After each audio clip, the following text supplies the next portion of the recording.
Got you, dear. Okay. Hello, everyone. Oh, audience participation. Hello, everyone. Yeah, that's better.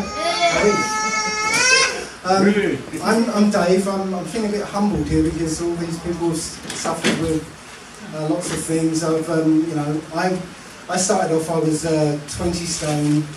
I was a chronic asthmatic. I had back problems, very, very high blood pressure into stroke territory. I had nerve damage in my foot and pain up the back of my legs, so I couldn't walk very well. I had a whole list of things wrong with me. The medical system couldn't do anything for me. Everything they gave me made me worse.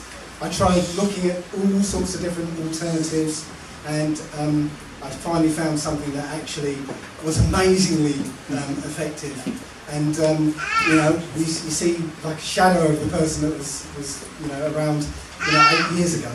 And I've gone on a journey helping people for nothing. I travel around helping people. I've helped about 1,000 odd people so far, including my mum. And hopefully, when we get time, you'll see pictures of my mum and her transformation. So I'm going to be talking about the actual truth behind cancer. Hopefully this is going to work. So right now it's epidemic proportions now. Yeah, 1 in 2 people expect to have it. I think in this country it's 1 in 3. Might be 1 in 2 now, but it's getting up there. So if you're sitting next to somebody, one of you is likely to get cancer according to the figures. Right? So, as somebody else said, 100 years ago, it was very, very rare. In fact, breast cancer was known as the nun's disease, because only nuns would get it, because they didn't have children, essentially. Apparently in 2009, 156,000 people died of cancer. 20,000 people die of cancer every year, and it's supposed to be, every day, and every year, 8 million people die of cancer. In fact, just aside, they don't die of cancer, they die of cancer treatment. And 12.6 million new cases diagnosed every year. They reckon it's going to go to 56 million. So this is what we're dealing with. So what do doctors know about it? Well, they say it's a group of various diseases around malignant cells. That just grow out of control. They say there's many different types of cancer, and it's somehow related to your genetics. So essentially what they're saying is, there's nothing you can do, it's in your genes, live with it. They don't know what causes cancer, and they reckon it's incurable, but they can always treat it with very expensive drugs. So what can they do with it? They can only use what's known as allopathic methods. Does anybody know what allopathic methods are? Do you know what it means? No? It actually means treat only, yay! It means treat only the symptoms, not the actual cause. That's a little crazy. Does that sound crazy to you? Yeah? It's like taking your car into a garage because the engine warning lights come on, and the mechanic taking the bulb out, yeah? Yeah, so it's like the mechanic taking the bulb out, yeah? The symptom's gone, yeah? You can't see the little warning light, right? So everything must be good, right? But no, obviously the problem's still there, getting worse and worse, and eventually there'll be a catastrophic failure, and the mechanic in this case will say, oh no, it's got nothing to do with that light coming on, yeah? Just the same as the doctors. So the 3 treatments that they've got for you are, surgery first, where they hack at you with very sharp knives. They've got radiotherapy, where they actually blast you with radiation, which causes cancer, by the way. I don't know if you know that. And chemotherapy, which are drugs so poisonous. And you'll see pictures of what happens when they spill chemotherapy drugs on your skin. Just as an aside, somebody told me, directed me to look for a link between chemotherapy drugs and Nazi concentration camps. So I started looking, and a drug name kept coming up, and I was thinking, no, this isn't right. I'm looking for chemotherapy, but this particular drug kept coming up. You might have heard of this drug, thalidomide. Anybody heard of thalidomide? Yeah? Well, you know what? It's chemotherapy. They're using it as chemotherapy drugs. That should make you go. Anybody? Yes.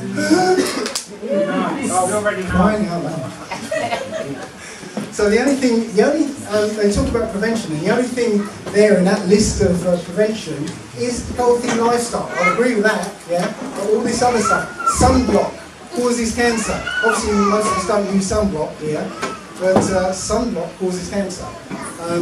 This chemo prevention, they give you chemotherapy drugs in order to prevent cancer. Chemotherapy drugs that cause cancer. Well, that's not good.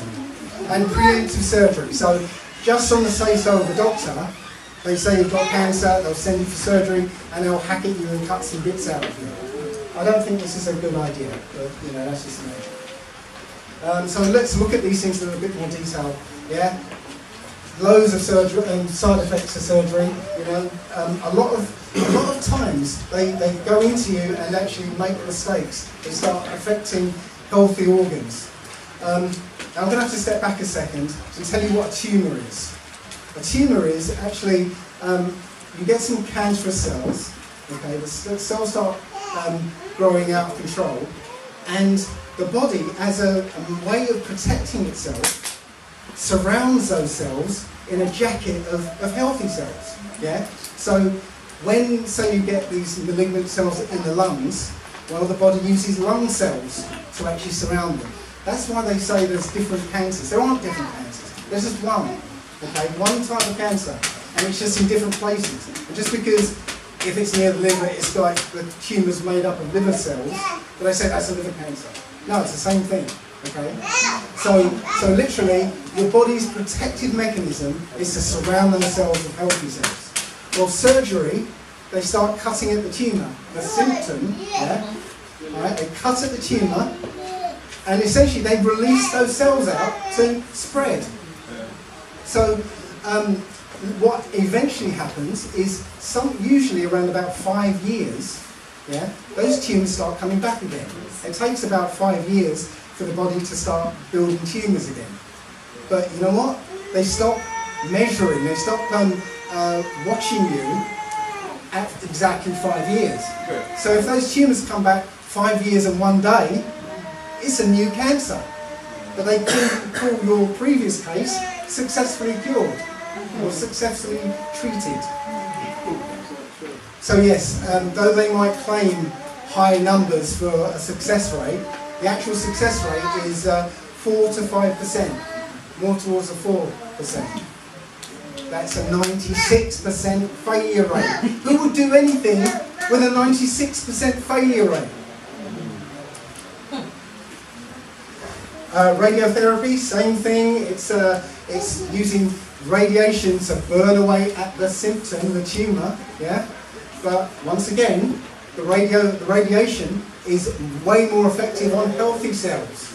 So it literally burns away the jacket and lets the tumour cells out. So they spread. Blah blah blah. Again, a 4 to 5% success rate. Success rate, and the side effects are essentially radiation poisoning, yeah, and hair loss and infertility, you know, damage to lungs, bone marrow, all this stuff. Chemotherapy, okay, again, same sort of thing, 4% success rate. This time they use very, very powerful poisons to actually try and kill the cancer cells in the tumour, the symptom. But again, it's much more effective at killing healthy cells. So it kills the healthy cells and lets the tumour, the malignant cells free. So it spreads the cancer. Again, the chemotherapy has lots and lots and lots of negative side effects, including like chemo brain. Ever heard of chemo brain? It's like a brain fog. Yeah, that you know, you just like you're drunk all the time, and it's just, yeah, not good. So this is that picture I was telling you about. This is what it looks like if the chemo drugs actually spill onto the skin. Yeah? Serious burns. This is what they're injecting inside of you if you get chemo. Not a good idea in my opinion, but you know, you make your own hands up. So what the doctors themselves say. A study of over 10,000 patients shows clearly that chemo's supposedly strong track record with Hodgkin's disease, lymphoma, is actually a lie.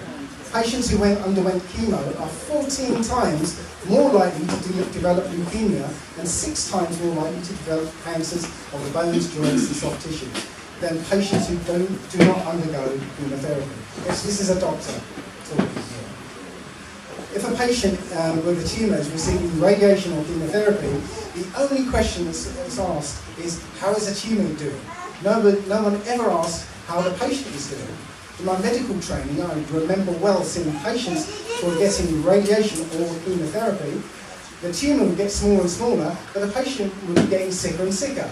At autopsy, we would hear, isn't that marvellous, the tumour is gone. Yes, it was, but so was the patient. As a chemist trained to interpret data, it is incomprehensible to me that physicians can ignore the clear evidence that chemotherapy does much, much more harm than good. These doctors, it's not me saying this.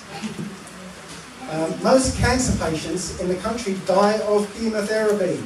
Chemotherapy does not eliminate breast, colon or lung cancers. This fact has been documented for over a decade, yet doctors still use chemotherapy for these tumours. Women with breast cancer are likely to die faster with chemo than without it. I can go on, I'm not going to do all these because I've got, that's not long to talk. I usually do 2-hour talks, so I've been cramming this down into 1 hour. Got an hour, okay. Yeah, got it. So about 45 minutes. Okay. In 1976, doctors went on strike in Los Angeles, and the death rate fell by 18%. In Israel, they did the same thing, went down by 50%. You can bet, as soon as those doctors went back to work, the death rate went straight back up again. What does that tell you? Don't go near doctors. Death by doctor is now so common that depending on whose numbers you look at, it's the #1 cause of death in America, or #2, again, depending on whose numbers you look at. But they've coined a phrase for it, iatrogenic death. And I don't know if you've come across these news stories, you probably can't read them, but this is a case of a doctor who was prescribing chemotherapy drugs. He was diagnosing people with cancer who didn't have cancer, so that he could sell them chemotherapy drugs and get a kickback off the government. He was making millions, right? And none of these patients had cancer.